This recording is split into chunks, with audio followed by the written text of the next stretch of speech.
Hi, here we go. My name is Stacy, and as Chrissy said, I am very new to being a Christian. Sorry, is that better? Yes. Okay. All right, so it took a while to write this testimony because I'm actually very shy, so this is very nerve-wracking for me, but I'm here and I want to share it with everybody. And so here we go. My parents were married quite young, 18, and they divorced by the time I was about 2.5. I was born in the state of Maine, and my parents moved back out here when I was about 1. And again, they divorced when I was about 2.5. I grew up in El Cajon, so I've lived out here all my life. I've known nowhere else. My mom's parents, they were Catholic, but we weren't raised Catholic. We didn't go to church. I don't even ever remember them talking about religion or God, but yet they were Catholic. After my parents divorced, my dad remarried. He had 2 sons. My mom basically had custody of me full time, and my dad had me every other weekend. He lived in Coronado and was in the Navy, stationed on the Kitty Hawk. So every other weekend I would go with him, and I had my stepmom, my 2 brothers, and my dad wasn't around a lot. He was kind of a playboy. He was either working or he was either out messing around on my stepmom. But we did go to church when I was there. We went to a Lutheran church. And I was pretty young, so I really didn't understand everything. I went to Sunday school. When I got old enough, I was able to go into the sanctuary. And again, I really didn't get it. I didn't understand religion or God because I didn't have it with my mom. So most of my life was with her, and every other weekend was with him. So it just didn't interest me, and I didn't understand it, so I never kept up with it. And when my dad moved when I was about 12, he got stationed in Maine, so they went back there. And then I pretty much didn't see him a whole lot, didn't have a relationship with him. He came back out here when I was 16, saw him for the day. I went up to Maine for a summer when I was 13, and then that's kind of about it. Didn't see him again until I got married when I was 25. He came out here. But we still just don't keep in touch. He lives in Goldfield, Nevada, which is only 8 hours from here, but he doesn't make it a point to talk to me much, and I don't make it a point to seek him out. So that's kind of the story of my dad and my first touch of any type of religion in my life.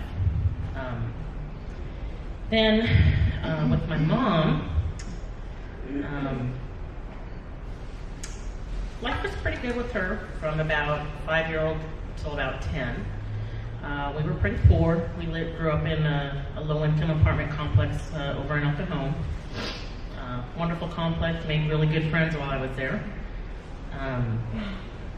And actually, probably the happiest time of my childhood was then. My mom was a beautician. Again, she didn't make a whole lot, but we survived, and I had everything I needed. I was an only child with her, so it was just her and I. I was about 10 or so, I noticed that she would start to drink in the evenings, wine usually. And then every Friday night, she would go to the bar next door to the beauty shop, and I would spend the night at my grandparents'. They lived down the street. They took care of me a lot while she worked on the weekends and after school. Then, let's see, my mom dated quite a bit on and off, but they were men in and out, really bad men, not good men. One of them kind of broke her heart. She was really in love. He broke her heart. She became depressed. I noticed she started drinking even more. And I wouldn't say she ever became a full-fledged alcoholic, but she definitely had her wine every night, and every Friday she was out partying at the bar. Then she met a guy named Strawberry, which was his actual nickname. His real name was Spencer, but we never called him that. It was always Strawberry. He moved in with us, and then we ended up moving from that apartment complex, the low-income apartment complex, and I don't really know why. I think it's because she moved him in, and we really weren't, in that complex, she wasn't allowed to do that. So we moved, and once we moved, and he moved in, I kind of started seeing things, and seeing that my mom was acting a lot differently, living differently. Her and Strawberry would go in the room for hours at a time with the door shut. Didn't know, I had no clue what was going on. Then I just kind of slowly started realizing and seeing things. They would be gone all hours of the night. We had people coming to our apartment on and off. They'd come for 5 minutes and leave, 5 minutes later. I didn't know what was going on.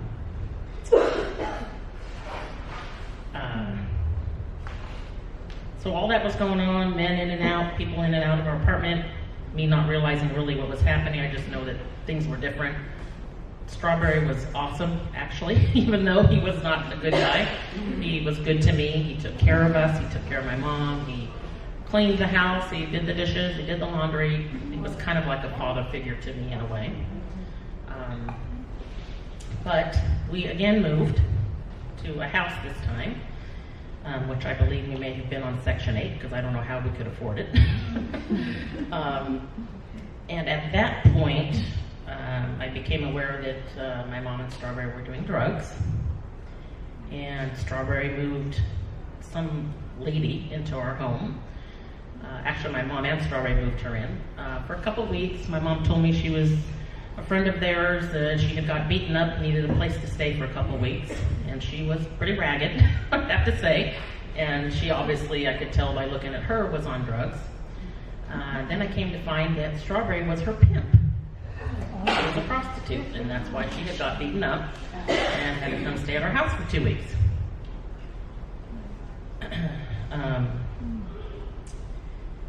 So she stayed for just that little bit of time. She left. At this point, I'm realizing that my mom and Strawberry are now doing a lot of drugs. They're gone a lot. I'm finally figuring out that what's happening is they're selling drugs. They're doing drugs. They're going out all hours of the night downtown San Diego, driving around all hours of the night for I don't know what purpose. And there were times where me and my friends, as teenagers at 13 years old, were with my mom driving around downtown, hooping and hollering out the window. We thought it was really cool, because we're teenagers. But we don't know why they're really out there. I now know it's because they were keeping an eye on whatever drug dealing they were doing. So then we moved again from that house over to an apartment complex on Anza, and that's where a lot of stuff happened. At this point, I started smoking cigarettes. I was 13. A friend of mine introduced me to weed, so I started smoking marijuana. Then one of my best friends, her mother was an alcoholic, and at the age of 14, she was supplying my friend with beer and champagne anytime she wanted. So of course my girlfriend talked my mom into buying us beer and us champagne, and my mom did, because the excuse was, we'll be at home, it'll be safer, we won't be getting in any trouble. So of course the mind of my mom, what she's doing, was like, okay. So we, drank and partied on the weekends, and again, people in and out.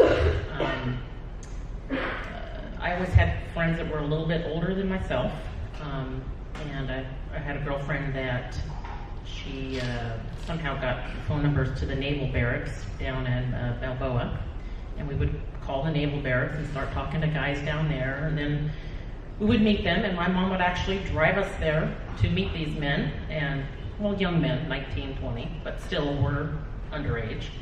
They came to our apartment, stayed the night. My mom allowed it.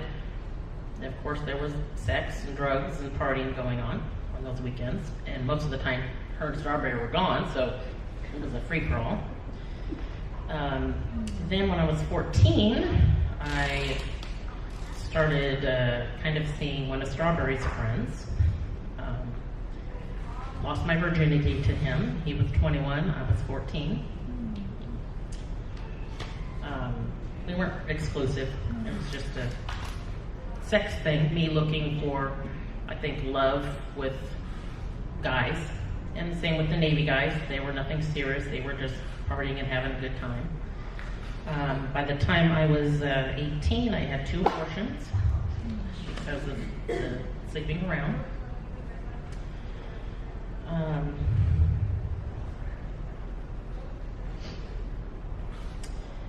Then we moved again back to the low-income apartments. I was closer to 18 at this point. I remember having a birthday party there for my 18th birthday and getting a bong for my birthday present from all my friends. Very sad.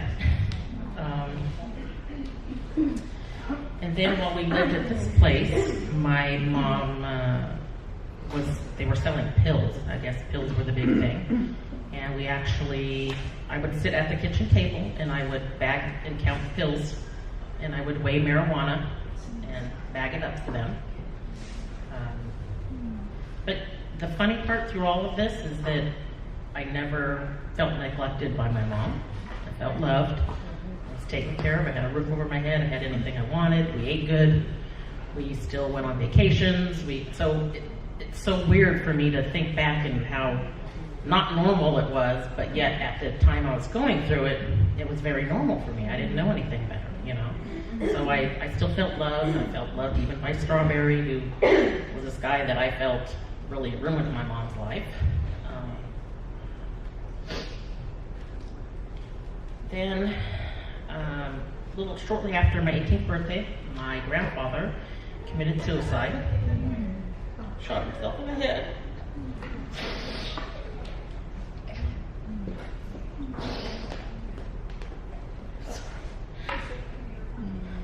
We've got you. We're here right with you. Yes.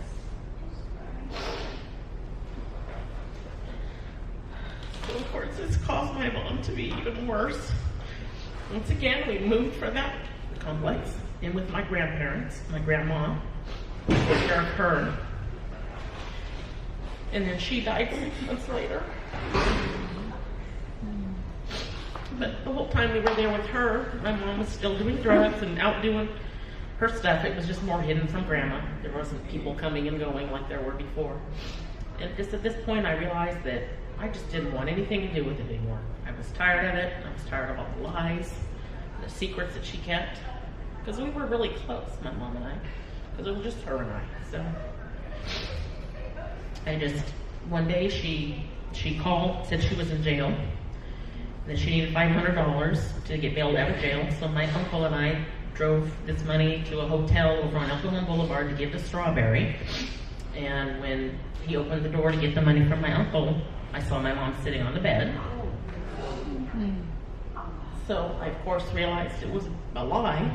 It was just so that she had an excuse to get money, because I was giving her a hard time about money at this point. We had a safe. She wanted me to get in the safe and bring that money to her. So we took it. Well, that was like the turning point for me. She got home that night, and I let her have it. I just told her how I felt, and I didn't want to do this anymore. I didn't like this lifestyle. And if she didn't change, she was going to lose me. I had a meltdown in the bathroom. I was punching the walls and screaming and crying.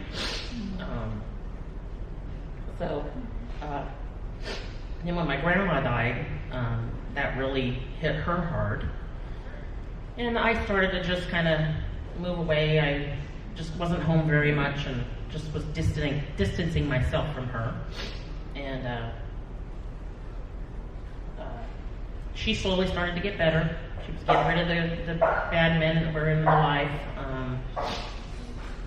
She got herself clean off of drugs, and she did it all on her own. Wow. So I was really proud that she was able to do that. At this point, I was still smoking cigarettes and smoking weed once in a while.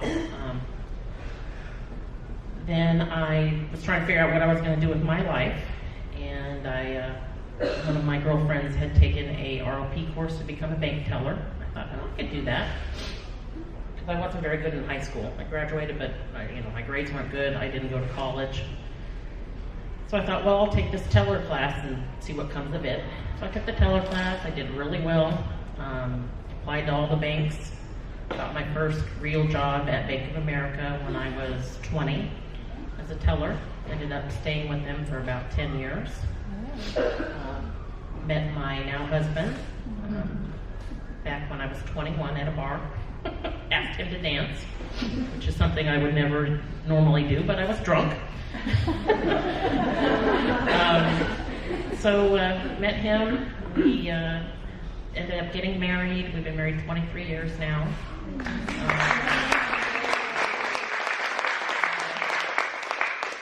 My son, he's now 20. My daughter's 16. And I swore back then, that when I was 18, that I had told my mom, my life will never be like yours. My kids will never be raised that way. We'll never supply them with, the drugs and the alcohol and all that stuff. And I haven't. My kids are excellent kids. They're doing really well. They have a really happy life.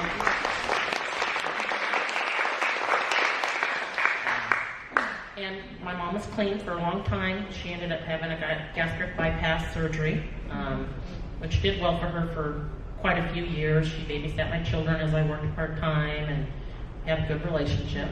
And then all of a sudden her health took a turn because of the surgery. She had all kinds of complications. And she passed away almost 5 years ago in June. And that hit me pretty hard. Let me go back a little bit. Throughout all of this, there was really no religion in my life. My kids, as they were growing up, befriended and had a lot of Christian friends whose families were Christians, and so my kids would go to church with all of them, while my husband and I did not go to church. And of course I let them because I wanted them to. I wanted them to learn for themselves, and they liked it. My son got baptized when he was 9, but neither of them are believers at this point. My husband was raised a Mormon in the Mormon church, and he stopped going to church when he was 18 because they wanted to go on a mission. He didn't believe in it, so he didn't go, and he really hasn't practiced any kind of religion since then. So my husband and my children, they're not saved, they're not believers. They don't ever make fun of me for coming here to Shine, but I don't talk to them a whole lot about it yet, because I'm just not comfortable for what they're gonna say. Yet. Let's see. So my mom had passed away, and then 2 years ago, actually in about 2 weeks from now, my best friend, who I've been friends with since 6th grade, she passed away of a brain cancer, a tumor she had in her brain that we didn't know about, so it was pretty sudden, and that really kind of threw me for a loop, losing my mom and then my best friend, not believing in God. But I started to really question things, and I would, even though I didn't believe, I would think to myself, why God? Why did you take them if you're, almighty and you're so powerful and you can do anything? Why? Why did they have to go? So I kind of, started searching. I started going to church with friends of mine that are Christians in different churches, and I did. I enjoyed it. I could feel the Holy Spirit there, but I never kept at it. I never kept at it.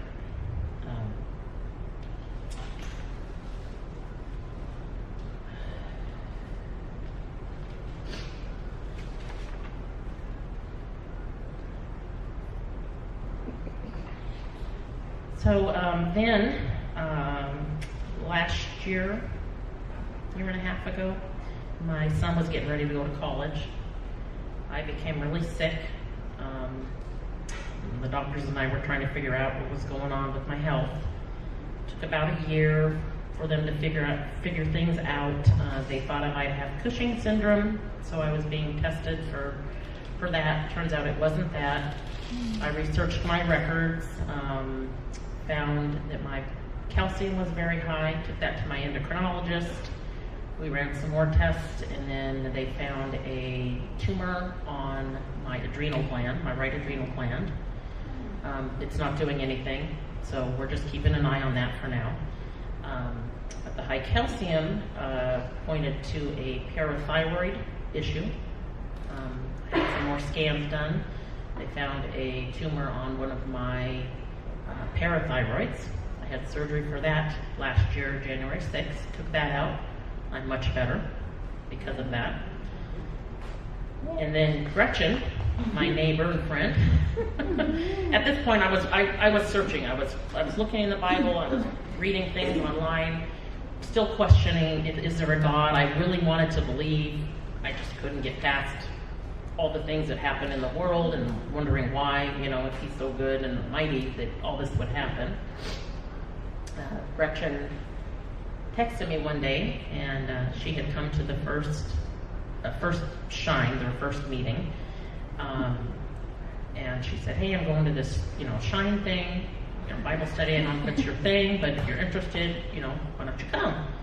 And I thought, I don't know. I don't know. I'm going to go there, and there's going to be all these, women there that are going to judge me because I'm not Christian, and I don't, that's how you feel when you're not a Christian and you're in church, or you're with people that are Christians, and you think that they're judging you, and they're just going to look at you and be like, what's your problem? Anyway, it was totally the opposite of that. So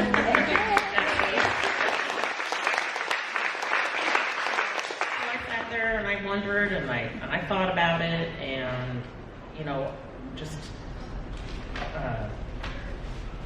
all of a sudden I just heard something in my head that said, you have to go. It's time. And I thought, well, what is that? And I was still thinking about it, and you have to go. It's time. So without even really thinking about it, I texted Gretchen and I said, okay, I'll go. And here I am. I've been coming ever since. Actually, it's been awesome, and the total opposite of what I thought. Every single one of these women that welcomed me, I feel loved when I come here. I don't feel judged like I thought I would. So thank you all for that. Every single one.